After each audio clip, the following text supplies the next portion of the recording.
Meron tayo ditong minatamis sa saging na saba. Yan. Lahat ng tao gusto yan. Pero ang problema, kasama to sa binayaran mo. Kasama yan. Magkano isang piling ng saging?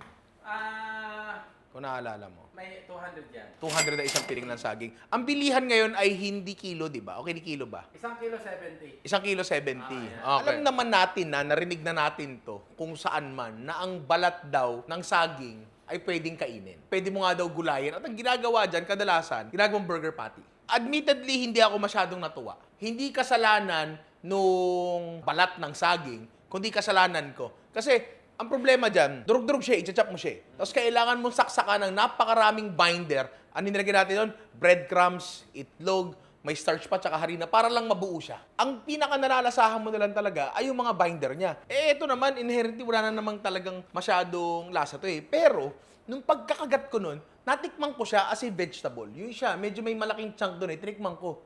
Ay, masarap siya. Pero hindi ata ito ang pinakamagandang ekspresyon nitong bagay na to. Hindi ata burger patty ang pinakamagandang paggamitan ng balat ng saging. Kaya ngayon, hahanapin natin kung ano ba talaga ang pinakamagandang pwedeng gawin sa balat ng saging. Ito yung balat ng saging natin. Kita mo na may mga puti-puti siya dyan kasi binabad na namin to sa asin. Madagta kasi ito.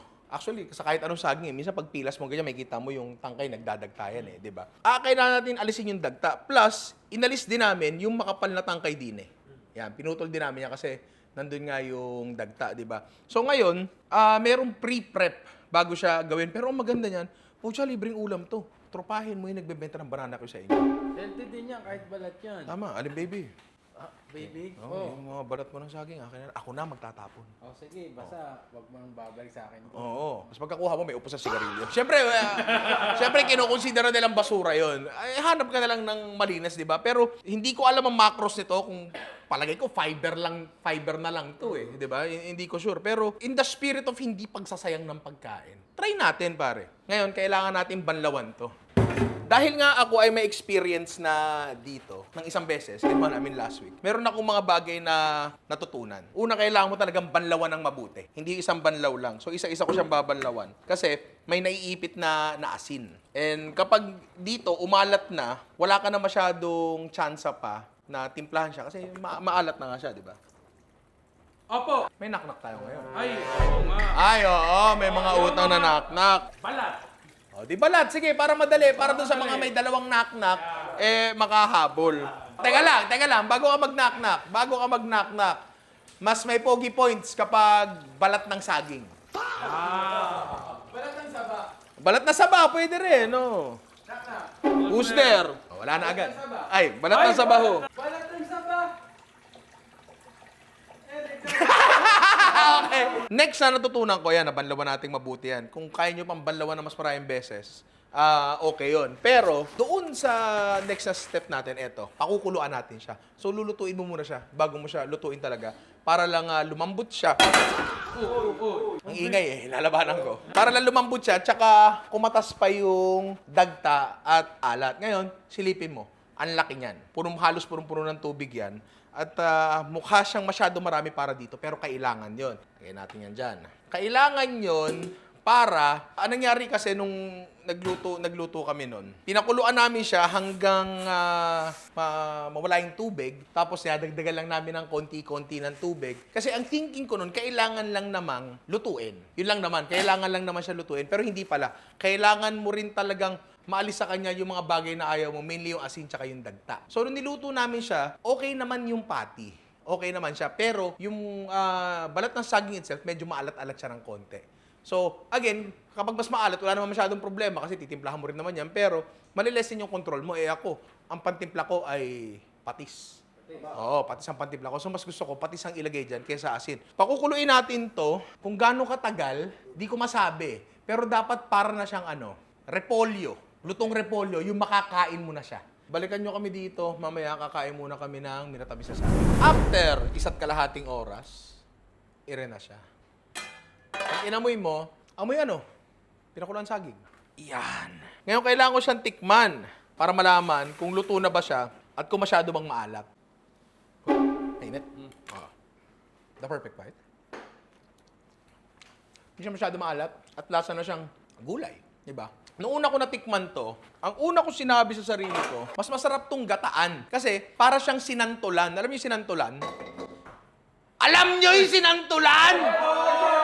Yun yung ano, ginataang santol. Kasi medyo ganun yung texture niya, para siyang santol. Nga lang, ang santol, malasa. Balat ng saging, ay hindi. Pero gusto ko pa rin subukan. So ngayon, gagawa tayo. Hindi ko alam kung ano ba yung tatawag mo. Hindi siya pwedeng sinantulan kasi hindi naman siya santol. Diba? Sinagingan. Kaso, di ginataang balat ng saging na lang. Yun na lang. So, konting mantika lang, konti lang. Batok ng baboy. Ang lalagay natin dyan. At yan ay magmamantika. Lagyan mo ng patis. Isa lang muna natin yan. Habang nagcha-chop tayo ng lahat pa ng gingsa. Siguro pwede nyo itong food processor. Pero pwede rin namang hindi na. Welcome to Saging Hooray! Tawa! Sibuyas. Kaya natin dyan. Dapat talaga ito, magmamantikay mo pa ng matindi. Pero pwede na yan. Okay na sa akin yan. Kunin nyo to. Kaya mo dyan. Yan. Tapos, gata. Isa pa tong magmamantika. Yan. Pero kailangan to i-cook down natin ng matagal para medyo mas mag-breakdown pa yung dahon ng saging. Tama. Patis pa. Tapos, sili haba. Ilang piraso, George? Wala. Lahat. O, 3 lang. So, eto, ngayon, ito ay ating isi-simmer. Pare. Next natin, pare, subukan naman natin gumawa ng binagoongang balat ng saging. Ngayon, yung binagoongan na kinalakhan namin ni Rani ay literal na bagoong na may baboy tapos may talong paminsan-minsan. Ito yung papalit sa talong. Yung iba kasi binagoongan may gata. Yung amin wala eh. Sa inyo ba meron? Meron. Ah, mali. Anyway, chicken oil, pare. Tapos, pwedeng liempo, pero batok ng baboy din ang gagamitin ko dito. Isa lang muna natin yan. Ngayon, para dito, ayokong sobrang liliit balat ng saging. Gusto ko medyo malalaki para medyo dama mo ng konti. Kasi doon, halos wala ka na mararamdaman yun eh, di ba? So, balat ng saging. Sahog lang to. Ang main na ano talaga dito is yung baboy tsaka yung bagoong talaga. Kahit mga ganyan siguro. Naisip ko lang, pag ito, hiniwa mo ng mas manipis pa, para na siyang langka. Langka. Oo, para siyang langka. Wala ako magagawa ko yun eh. Bagoong. May nag-away na ba dito? Dinadala ba ito sa Senado? Nakarating ba itong California? Ano ba? Nakabuhay daw ng patay. Nakabuhay ng patay. Lang natin ng konti. Pero pwede naman magdagdag ng bagoong mamaya kapag nabitin ka. Ay, may nakalimutan ako. May kamatis ba tayo? Oo, masarap pala to, maraming kamatis. Kung ang binagoongan nyo ay may gata, wala naman sigurong problema doon, lagyan nyo ng gata. Kami lang talaga, hindi ganun eh. Tubig. Ay, parang masarap to. Lipat mo na doon sa kabila, simmer mo na. Doon sa natikman ko nga, ang ginawa namin nung nakaraan, na-figure out ko doon na pwede mo siyang gawing extender pa sa maraming bagay. Nga ilagay mo sa lumpiang Shanghai. Speaking of extender, isa sa gagawin ko ngayon, yung next natin gagawin, para lang din siyang extender. Actually, meat replacement siya. Kasi gagawin natin tong tortang balat ng saging. Dito, gusto kong i-testing ang food processor. Kasi hindi pa natin natatry gilingin to eh. Pero bago natin i-food processor, muna tayo. Chop muna natin ng konti lang. Dito kasi gusto ko siyang magmukhang giniling. So, kunin natin to. Kaya natin dyan. Sana magiling siya. Na parang giniling. Ay! Parang pwede to, no? Sige. Medyo nga. Sige, buuin natin to ba? So ngayon, eto, gagawa tayo ng torta. Naghihiwa lang ako dito ng sibuyas. Tapos may nakahiwa na ditong patatas at carrots. Ang torta kasi, iba't iba yan eh. Usually, pangkaraniwan, yung tortang giniling. Giniling lang talaga yan na may itlog. Tapos piprito mo. Alam mo yun? Pero eto gagawin natin medyo malaki. Ngayon may i-employ akong kakaibang technique dito. Tingnan lang natin kung gagana. Kasi ang hirap dun sa torta na yun minsan, makapal yun eh, mahirap siyang lutuin sa gitna. May itatry tayong kakaiba. Ewan ko lang, try natin. Chicken oil, bawang, sibuyas. Yung iba, hindi na niluluto yung mga ingredients bago ilagay sa torta. Ang nagiging problema dun, nagtutubig. Ayaw nga natin mangyari yun. Etong patatas carrots. Lang natin yan. Tapos, yung ating fake giniling. Balat ng saging. Ngayon, igigisa lang natin to. Pinaka-importante talaga dito, maluto yung patatas at carrots. Kasi yung balat ng saging, luto na naman yan. Pero higit sa lahat, tulad sinabi ko kanina, inaalis natin yung moisture. Tapos timplahan na natin to ng... Pati. Hindi fair! No, chicken powder. Mukha nga siyang giniling, no? Giniling na ba? Actually, tikman ko kaya to.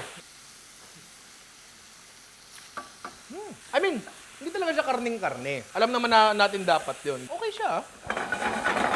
Yan. Lutuin lang natin to, pre, hanggang lumambot yung patatas at carrots. Yan, pwede na yan. Itlog natin. Sagin lang natin yan. Tapos titimplahan din naman natin dapat yan. This. Ito na pala yung palaman nilipat ko na. Para malaman natin kung sakto. Para sakto naman. Gusto ko talaga lutuin muna ng konti. Saka natin ilalagay dito. Non-stick, lagyan natin ng mantika. Lagyan na natin yan. Ito initin ko na rin. Hindi, mamaya na. Yan, initin ko na. Ito parang gagana to, pre. Ito parang gagana to! Gaya na natin din Stack pa natin. Ngayon ang mangyayari dyan, parang bibingka. Yung halos masusunog yung ilalim na balat ng saging. Tapos may sariling moisture yung balat ng saging. Magsisteam yan at maluluto niyan yung taas. Di ba? Hintayin na lang natin itong mga to tapos siguro yung tayo sa next dish. Sabi nila, ang tempura daw ay hindi recipe, kundi ito daw ay isang concept. Lahat daw ng bagay pwede mo itempura. Pwede ka magtempura ng talong, ng kangkong, ng sitaw, bataw, patani, kundol, patola, upot kalabasa. At saka meron pa, labanos mustasa. Kahit ano, pwede mo daw itempura. Kaya tingnan natin kung pwede bang itempura ang balat ng saging. Tayo dito ng APF. Yan. Tapos dito, APF din. Potato starch, pwede rin naman cornstarch. Lagyan mo nga ng malamig na tubig to. Don't be shy, don't be shy. Oops, stop muna. Kailangan to parang may tumatawag. Uy! Oh. Ah. Ang pogi naman ng anak ko. Sige. Okay, love you, Papa. Love you, be. Sir! Ay! Yan. Tapos, dahon natin ng saging. Alam mo, ginagawa talaga sa Japan to. Oo. Oo. Honda ng ginsa. Kuha tayo na isa. Balot muna natin sa typical na harina lang. Tayo isa. Palay natin gumana, di ba? Oh. Di ba? O, yung torta natin, o, tira mo. Ganda. Alam ko naman na matetempura to. Ang tanong na lang dyan, masarap ba? Bokdi yan, itempura natin eh. Ang tanong na lang dyan, masarap ba? Oy, who's there? Balat ng sabaho. Like a virgin. Balat ng sa very first time. Oy, who's there? Balat ng saging. Balat ng saging ho.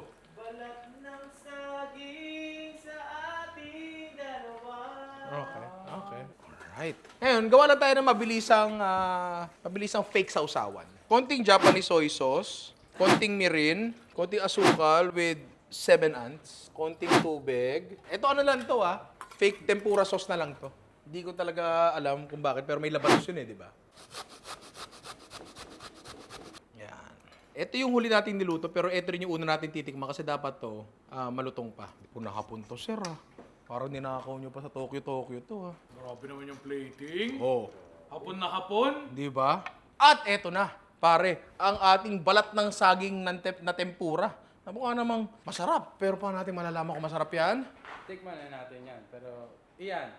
Picture mo na Wala pa Wala pa yung camera namin. Sony Philippines, baka naman. Itsura pa lang, malutong na. Diba?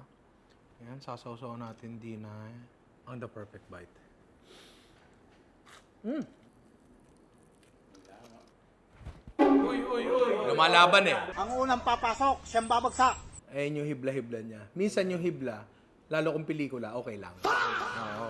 Pero sa pagkain na to, hindi. Ngayon, mahirap ba siyang kainin? Parang hindi naman. Pero, consciously kinailangan ko siyang, alam mo yun, putulin talaga. Kasi kung hindi, mahuhubad lang yung tempura. Tempura coating. Isa pa. Lasa-wise, ano ang lasa? Abay, lasa ng sausawan. Wala na may ibang lasa to Diba? Oo nga, matigas nga. Ayos lang. Ayos lang. Lasa siyang typical na gulay na tinempura. Siguro, kung gagawin niyo tong bagay na to, putulin niyo sa bite size. Ganon dapat. Oo. Hindi siya sobrang sarap, pero hindi rin siya masama. And para sa isang bagay na tinatapon lang natin, hindi ba okay na ang that's not so bad? Okay na yun Maganda texture niya actually. Teka lang hindi na natin mauulit to. So try natin kumain ng nakaputol, ng bite size. George, Amidi, kumuha kayo dito. Okay, isa. Isang subo lang. Di, kapag kinakain mo na siya, hindi na siya lumalaban Masama Pagkagat mo lang, pag yung gano'n. Pag pinuputol mo siya, yun oo, lang. ganito. Marerecommend ko siya kung puputulin nyo ng bite size. Pero kung malalaki, ganyan, parang hindi. Pwede nyo itong ihalo. Usually kasi pag yung vegetable tempura platter, magkakasama yan Halo-halo yan di ba? Pwede kayong maglagay nito. Pwede nyo ihalo yan. Kung siya as it is, okay lang siya. Hindi siya masama. Siguro ganito. Yung pleasure na nalalasahan ko dito, katulad ng pagkain ko ng patatas sa tempura. Patatas sa tempura kasi yun yung pinaka-ayokong gulay na tempura. Ang pinaka-gusto kong tempura na gulay ay sitaw tsaka talong. So ngayon, okay na tayo dyan. Try natin yung torta natin. Try torta natin. Buo na siya. Ngayon, paano natin i-plating to? Hook! Balap. Okay. Yun! Ayan ang to. Tira mo. Yan ang torta. Diba? Mukha naman siyang masarap. Pero paano natin malalaman kung masarap yan? Tikman na natin yan, pero Jerome, gusto mo muna. Yan, wala tayong slow-mo. Wala tayong slow-mo. Pinapagawa yung camera. Huwain muna natin. Cross section. Yan, maraming salamat sa banana ketchup. Pre, pag eto gumana, ang laking bagay nito. Tayo ketchup. Yan natin dyan. Yan, pare. Ang the perfect bite. Hindi ako magsasalita. Galing. Pwede na ba ako magsalita? Kayo nga, no? Di ba? Pag di mga sa akin sinabi na ano yan, nabalat ng saban, di ko malalaman. Eh. Pwede, di ba? Pwede. May kunat ng konti, yung balat ng ano, balat ng saba. May texture. Oo. Ang lasa nito ay hindi lasang pinag-ubrang ulam. Parang putahe talaga siya na nag-e-exist. Itlog, oh. Itlog, patatas, carrots lang yan.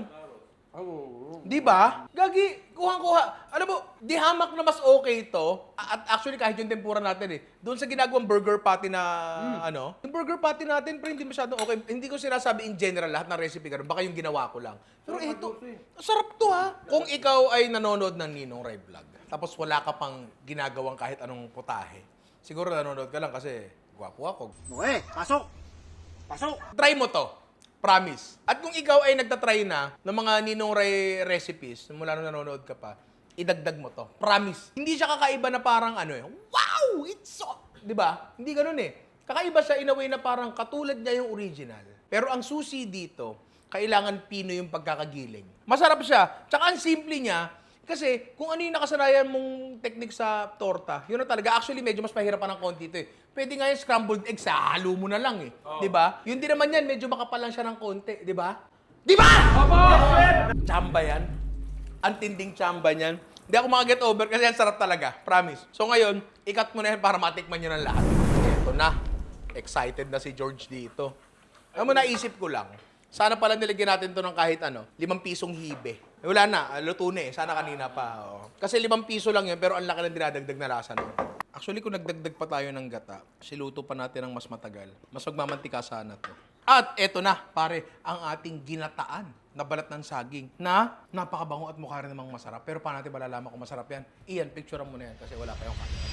Pag tinignan mo siya, mukha siyang typical na ulam. Mukha siyang typical na pagkain. Medyo mukha nga siyang sinantulan ng konti, pero mas pino lang yung pagkakachop sa sinantulan. Yan, nakain ko kasi sinantulan yung mga nakabote, mga nakagarapon. Ngayon, gusto ko sana itong lagyan ng suka. Pero madali namang gawin na yun Hindi, wala. Naisip ko lang na baka pwede. Yan, pare. And the perfect bite. Yung gamot! Yung gamot! Yung gamot! Isan niya! George, halika dito. Ito si George, sinawag ko. Kasi si George ay gataman. Oo nga. Di ba? Sarap nga. Di ba? Di mo malalasahan talaga yung sabar rito. Hindi. Para siyang hindi siya pagkaan tinatapon. Sabi nga papasok talaga yung lasa nito. Pasok no? Dito ako mapaparami ng kanin. Kapaparami ka. Delikado, pre. Oo, promise. Maalat-alat ng konti. May konting tamis galing sa gata. Gagi, ang galing nito. Tapos ayan ang maganda dito. Ito gusto ko talaga dito. Kita mo yung balat ng saging. Ayan kita mo talaga. Hindi mo ipagkakaila, hindi mo ikukuble, hindi mo itatago, hindi mo ikakahiya na ito ay balat ng saging at dapat tinatapon natin ito. Hindi. Teka nga. Baka nakakalaso ng balat ng saging. Marami na tayo! Yes! Saba banana skin is safe to eat when properly prepared. Hindi, tulad nga na sinabi ko kanina, hindi naman ito bagong bagay. Hindi ito bagay na ako lang nakadiscover Pero yung mga nakikita ko ang gumagawa nito, ginagawa na talaga burger. Ewan ko parang mas masarap pa to kaysa dun sa torta. Parang mas okay pa to. Ewan ko. Pre-legit. Ang sarap nito. Meron pa tayong last. Tikman na natin. Ngayon dito medyo mas ko ng konti kasi mas malalaki yung hiwa natin dito ng balat ng saging. Ayan kitang-kita mo talaga. Hindi mo talaga siya tinago dito, hindi mo giniling. Talaga chinap mo lang ng konti. Kitang-kita talaga siya. Ano to, sir? Binagoongan? Binagoongan to, Ito mukha ring legit na ulam, Walang garnish. Parang mukhang karinderya. At eto na, pare, ang ating binagoongang balat ng saging na napakabango at mukha naman talagang masarap. Pero paano natin malalaman kung masarap yan? Tikman na natin to, pero bago yan iyan, tikram mo na.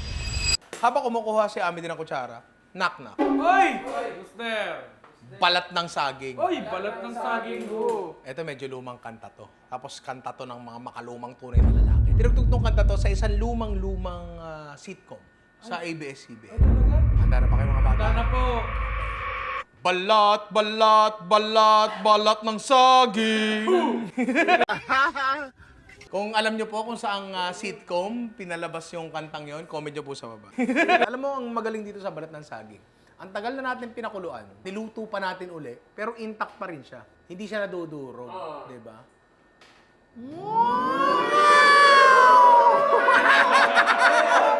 Alam ko yung tunog na yan! Yan ang comment of the day! Wala kasi si Alvin eh. Wala si Alvin eh. Yan. Galing ito kay CJM Falcone. Oy, Falcone. Hello, Ninong Rai. Watching from Canada. One thing I like about your content is the rawness of your relationship and banters with your team. May patutunguhan ang video pero not scripted. Ay. Masaya lang. Hindi over-curated like others. And kudos to your team for very kaya mo. nice concept of video like Bakal Ka Ba? Or yung Ninong Shopping or yung Meal of Fortune at BOH. Fave ko ang BOH ni Paul Medina. Yan. Sobrang entertaining. Palagi lang akong nakalagay sa TV at YT. Content mo. Magdamag hanggat gising ako. To more content, Ninong Rai, bitin ang every Tuesday at Saturday upload. More power but stay humble. Nako, teka lang. Si Jeje mamatay-matay na sa edit. So, okay na po muna tayo sa Twice a Week. Clarification lang po daily po kami. Daily sa shorts. Daily po kami sa show. Daily sa shorts. Long yan, dalawa lang. Kung bakit hindi kami nag-i-script, mas madali. Di ba? Ang hirap-hirap mag-i-script eh. Tapos, si George, pag binigyan mo ng script, uubuhin pa yan. Nung huli nga binigyan ng script yan, reshoot eh. Di ba? Pero yun nga, maraming salamat sa'yo. And sana may balat ng saging dyan, nasaba, para matikman mo to. Kuha tayo ng the perfect bite. Ayan, buhay na buhay yung balat ng saging. Kuha tayo ng yobab.